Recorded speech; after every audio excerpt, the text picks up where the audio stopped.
मेरा नाम है प्रशांत किशोर और हम कोई नेता नहीं हैं, जन सुराज कोई दल नहीं है और हम आपसे वोट मांगने नहीं आए। हम नेता नहीं है, जन सुराज दल नहीं है और हम वोट मांगने नहीं आए हैं। तो इतना बड़ा पदयात्रा काहे कर रहे हैं? आधा आदमी तो यही सोच रहा है कि भाई जब ये वोट मांगिए नहीं रहे हैं, चुनाव कोई है नहीं, तो इतना बड़ा खेड़ा बेड़ा लगाकर ये पदयात्रा क्यों कर रहे हैं?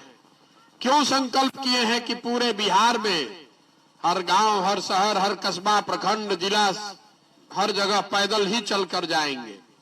पूरा बिहार करने में करीब करीब 5000 किलोमीटर पैदल चलना पड़ेगा। 5000 किलोमीटर चलने में 1.5-2 बरस लग सकता है।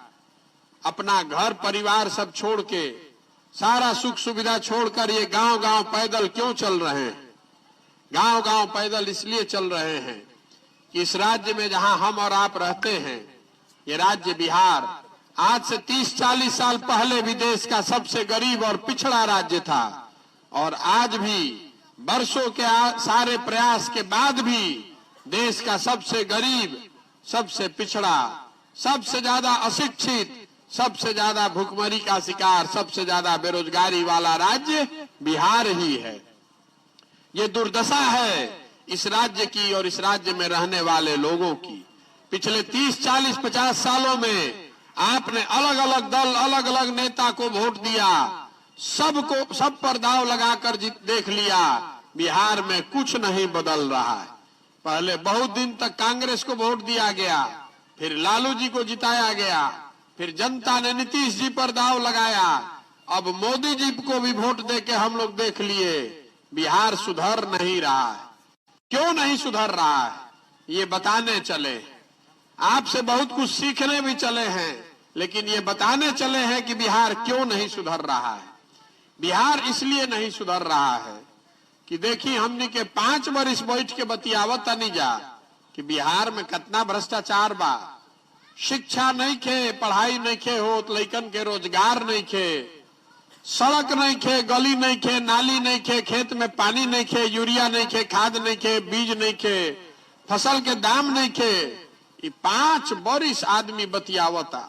जहां पर भी चले जाइए 4 आदमी को बैठा दीजिए, खेत में, खलिहान में, घर में, दलान में, बरामदा में, चाय के दुकान पर, सैलून में, जहां पर भी बैठा दीजिए 5 आदमी को, पूरा प्रपंच गाकर आदमी सुना देगा कि बिहार में क्या क्या खराब है। लेकिन जिस दिन वोट होता है उस दिन बिहार के आदमी को ये सब बात भुला जाता है।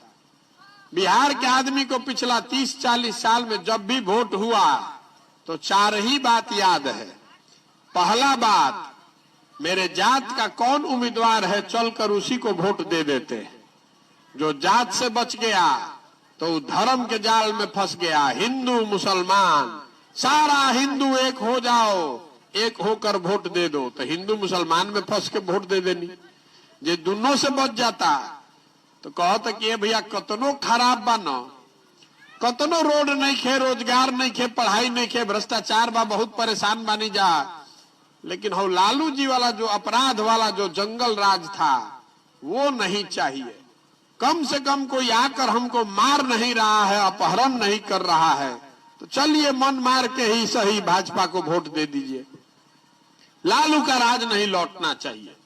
और चौथा कैटेगरी बा हमने के मुसलमान भाई लोग के, ये लोग कह रहा है कि भाई आप जी ही या चाहे मरी, विकास होके या चाहे मत होके, भाजपा के तो नाना दे सकी। तब बिहार में तो 2 गो दल बा, एगो मोदी जी के भाजपा और दूसरा लालू जी के ललटेन। नीतीश कुमार का तो कोई स्थिति नहीं है, कभी ललटेन पकड़ के लटकल बाड़न, कभी कमल पर बैठ के पौरत ताड़न, तो जनता के बुझाते नहीं कि बाड़न के ने। तो मुसलमान भाई लोग कहता कि भैया भाजपा के दे ना सकी तो चलिए ललटेन बा, ललटेने के दबाव। ईमानदारी से दिल पर हाथ रख के पूछिए, इसी 4 चीज पर बिहार में वोट पड़ता है ना भाई। जरा खूब बैठ के पंचायती करो कि अब की हाली हमने के लोकसभा के सांसद के विधायक के सबक सिखा दिया जाए। हमने के बात नहीं सुन ले, कोरोना में बीमार भइल रही तो ना कोई सुविधा मिलल, लेकिन जहिया वोट होई तो सब लोग बैठ के कही अरे छोड़ा रे भाई वो सब बात रमा देवी के, चलो मोदी जी के प्रधानमंत्री बनावे के बा, पाकिस्तान के सबक सिखावे के बा, ये सब बात भुला जा, छोड़ हटाव, बाद में बनी स्कूल, बाद में देखल जाए रोड, पहले भारत पाकिस्तान पे बम गिरावे के बाद पाकिस्तान के सबक सिखावे के बाद, चलो चलो।